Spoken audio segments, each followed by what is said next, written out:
Hey Braelynn, it's your dad. I hope you haven't forgotten about me. I really, really, really miss you. I think about you every day. I hope you think about me. Um, you know, this is so crazy that your mom just won't let me see you. I've asked her repeatedly, and she keeps ignoring me. She doesn't even respond to me. So I don't know how to fix this myself.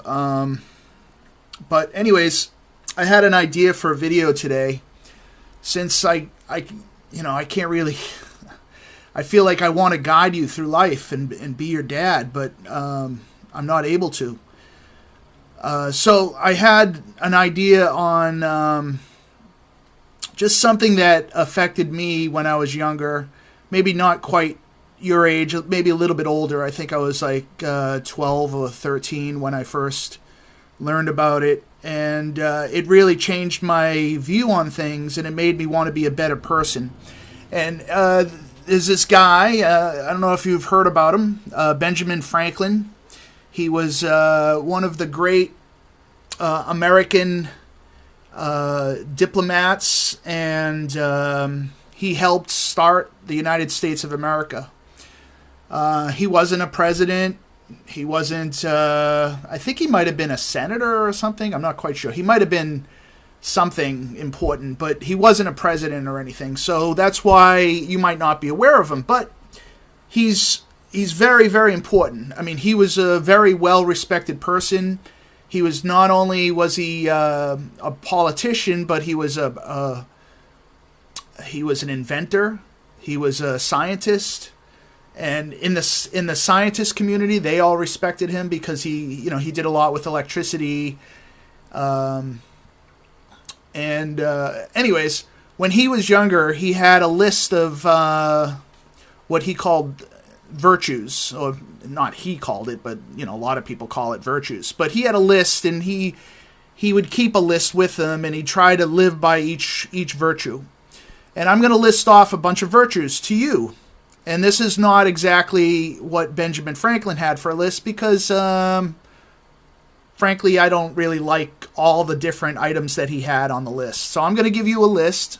You're welcome to do whatever you want with it. You can make your own list if you want. You can look some of these up if you like. But I'll give you a list of some of these, and they somewhat relate to some of the things I told you when you were younger. I had 3 things that I wanted you to be mindful of.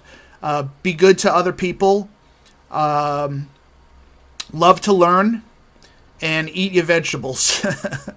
And actually, all 3 of them relate to one of these. These are more. I'm going to give you more, basically, of those similar to that.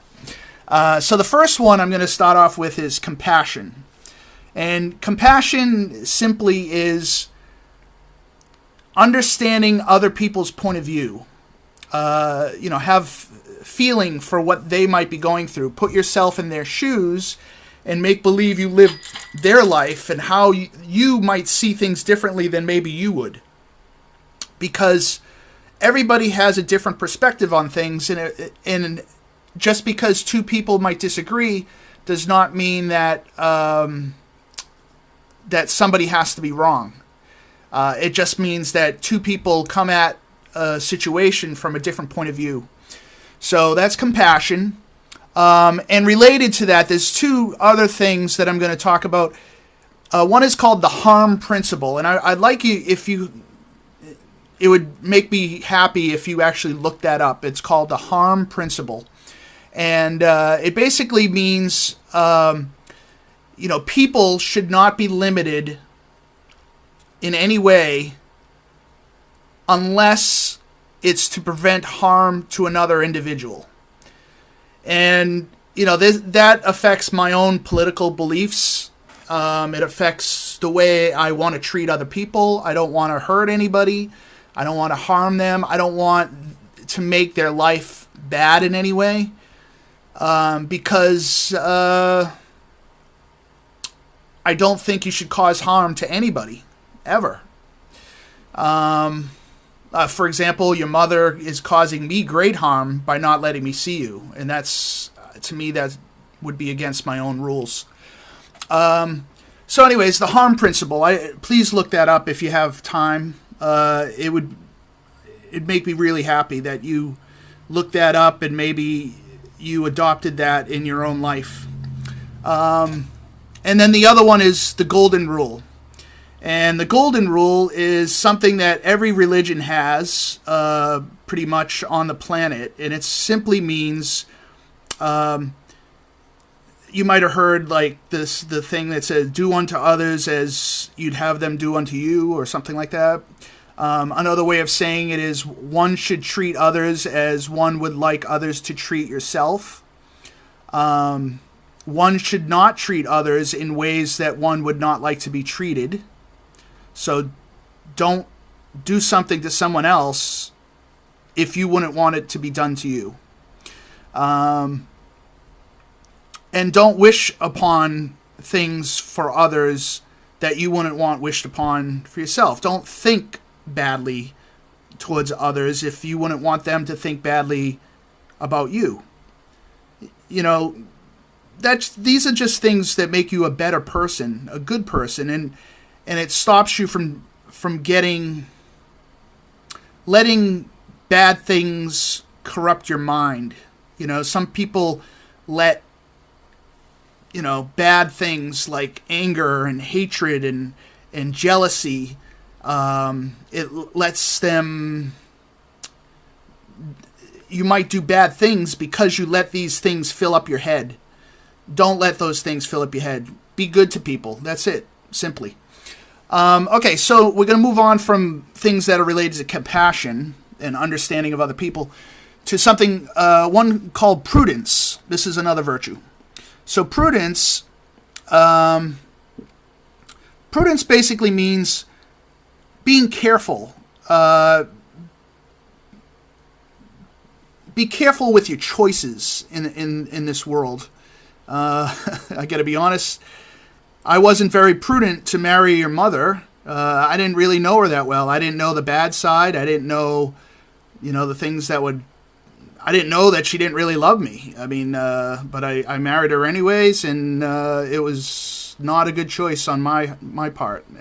Well, anyways, she's your mom. I want you to love her, but, you know, for me personally, it wasn't a good choice. So, you know, be concerned about your choices that you make in this life, and what the outcome could possibly be. You know, think things through.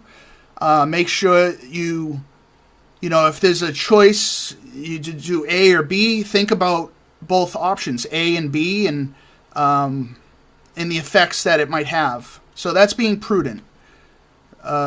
Being careful, don't be so careful that you don't make a choice, because at least making a choice is better than making no choice, usually. But, you know, try to be prudent. Try to be careful with your choices. All right, another virtue, humility. So humility is, it's being modest. That you probably don't know what that means. It's like, do not act or think in any way that you appear to feel like you're superior to someone else or other people. You know, racism is, you know, something that would not fit with humility, because racism means you think you're better than another race. So that's obviously, you know, so never be racist. That's obviously bad. So anyways, you know, try not to feel like you're boastful, like you're hey, I'm great. You know, don't be like that. Hey, I'm a human being. I'm a simple person. I have feelings. Those are fine, but you don't say like, I'm better than you. I'm great and I'm better than you. You can feel like you're good and you're great, but not better, because people are just different. Everyone's different. So you're not better. You might be better in some things than someone else, but they might be better in other things that you're not as good at. So, you know, everything equalizes in this world. Anyways, so that's humility. Don't ever feel like you're better than someone. Be humble. That's another word. Modest, humble. Anyways, moving on.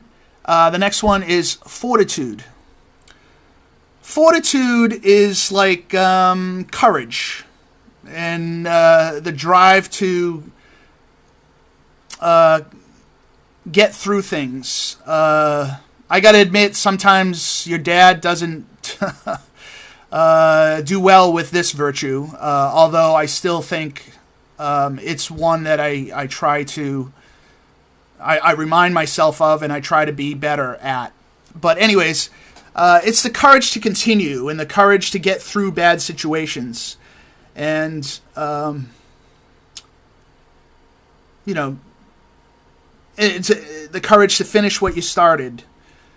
That's basically it, Fortitude means you're strong. You can get through it. You have the courage to do it. Okay? So the next one, that was fortitude.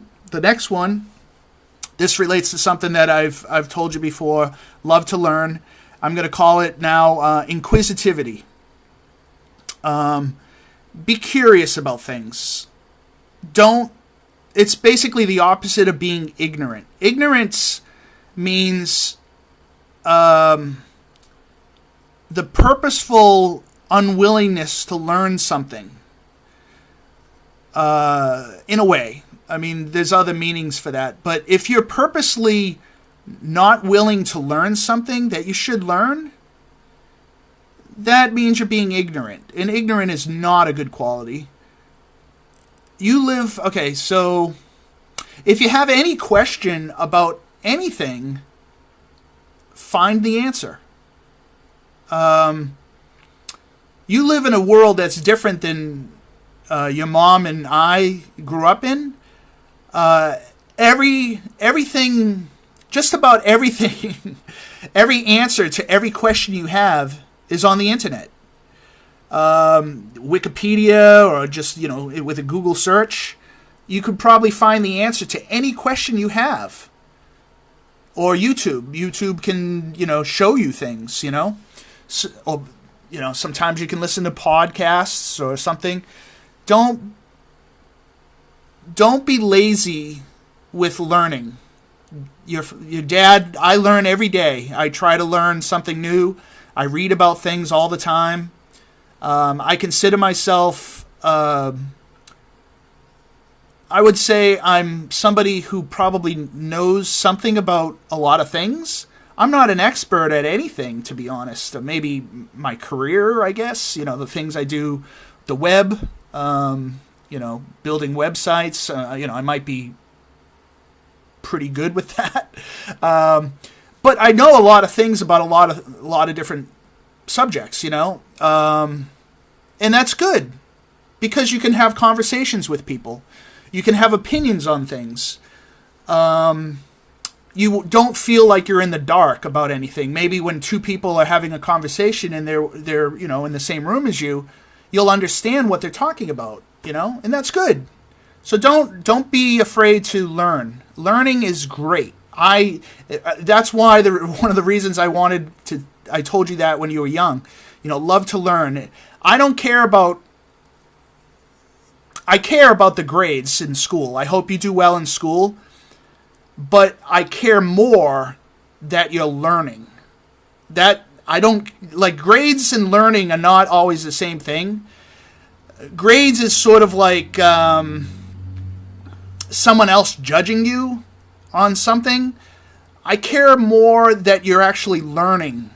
The learning. Like, so when the teacher's talking, listen. When anyone's talking to you or trying to explain something, listen. Listen intently. You know why? Because it'd be a waste of time not to. And like I said, always look stuff up on the internet. If you have a question about anything in this world, look it up.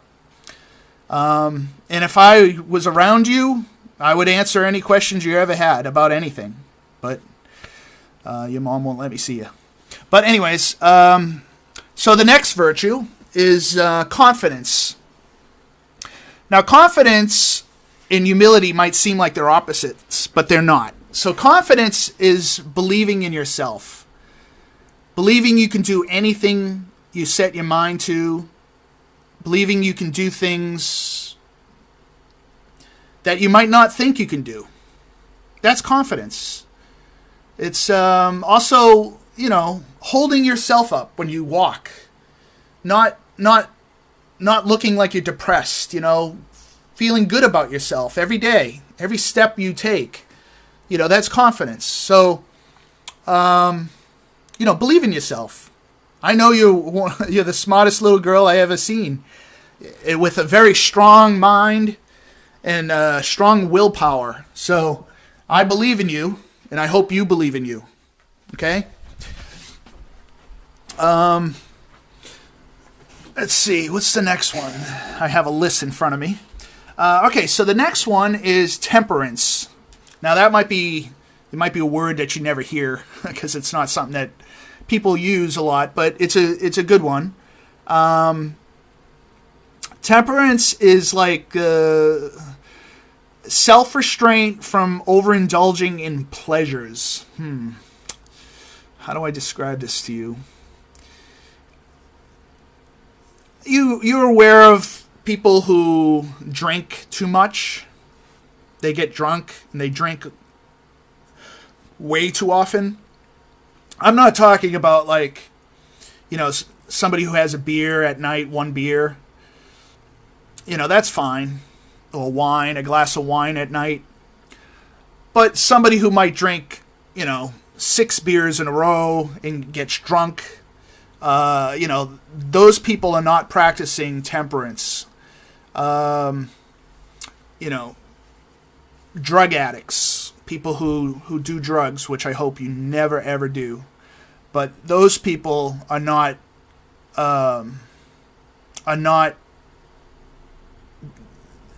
they're not what's the word?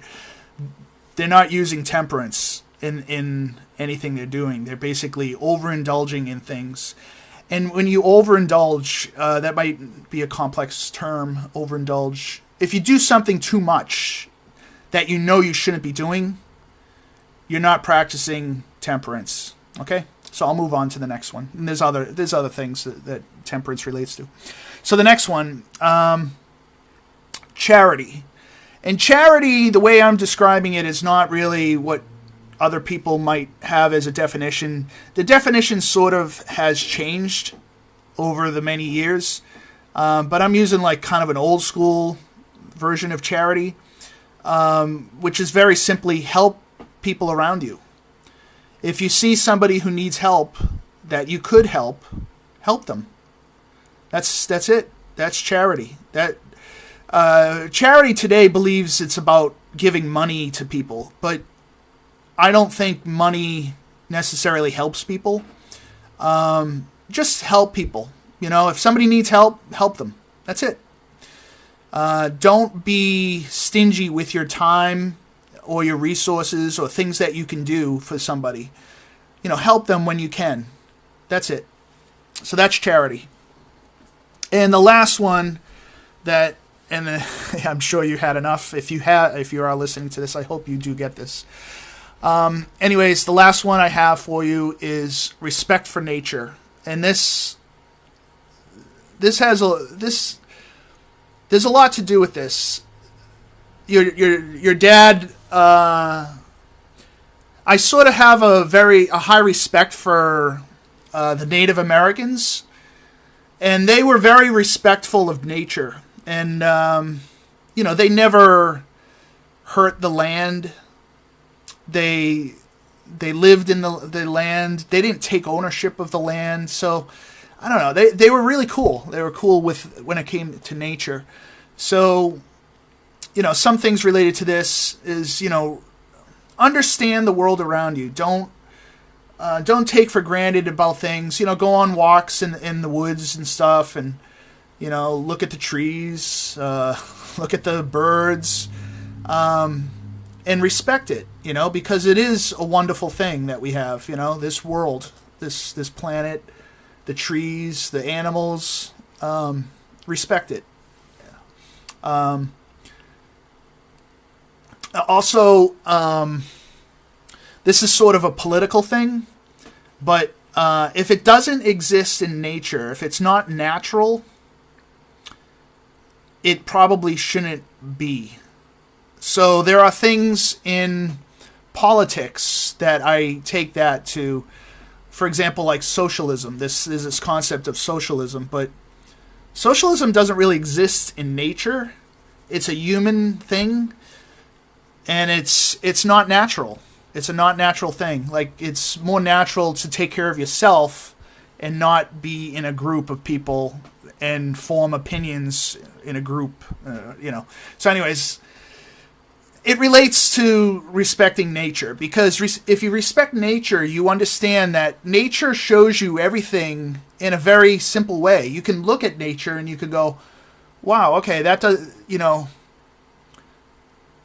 For example, when the people created the Constitution, they actually gave, in the Constitution, there's descriptions of, it might be Constitution or Declaration of Independence, I'm not quite sure. But those are important documents to the United States of America. And in it, I think it was Thomas Jefferson, he wrote something about natural rights. Natural rights is what you're born with, the rights that you're born with.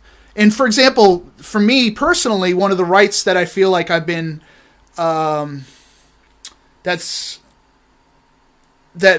been unjustly done upon me is being your dad. I've hurt nobody. I've never hurt your mom. I've never hurt anybody. I've never hurt you, especially. I mean, I've never done anything to you, but yet I'm not able to be your father. So to me, that's a natural right that I should have, to be able to be your dad. Natural rights is like freedom. Like, everybody should be born free, not into slavery or not into servitude to someone else. They should be able to be free and make their own decisions. That's a natural right. Or the freedom to express oneself, or to speak their mind. That's a right. That's a natural right. Some people say it's God-given if you believe in God. Something like that. That's natural rights. Anyways, so that's it. So I'll list them off one last time. It was compassion, prudence, humility, fortitude, inquisitivity, confidence, temperance, charity, and respect for nature. Under compassion, I wanted you to look up two things on your own. One was the harm principle, and the other is the golden rule. And I hope you have, I hope you take some opportunity to look some of this stuff up, because I'd like you to learn on your own. I'm trying to teach you stuff over the internet through YouTube. I hope you take some effort and try to look some of these things up yourself and form your own opinion. Don't always take my, I'm your dad, but you can make your own opinions and make your own decisions on what you believe is important. But I hope you at least look all these things up and consider them. Okay? I love you. I miss you so much. There's so much time lost of being able to be your dad and hugging you. I don't want to cry right now, but I love you so much, baby. I miss you. I hope to see you sometime soon. Maybe your mom will have some compassion. Anyways, I love you. Bye.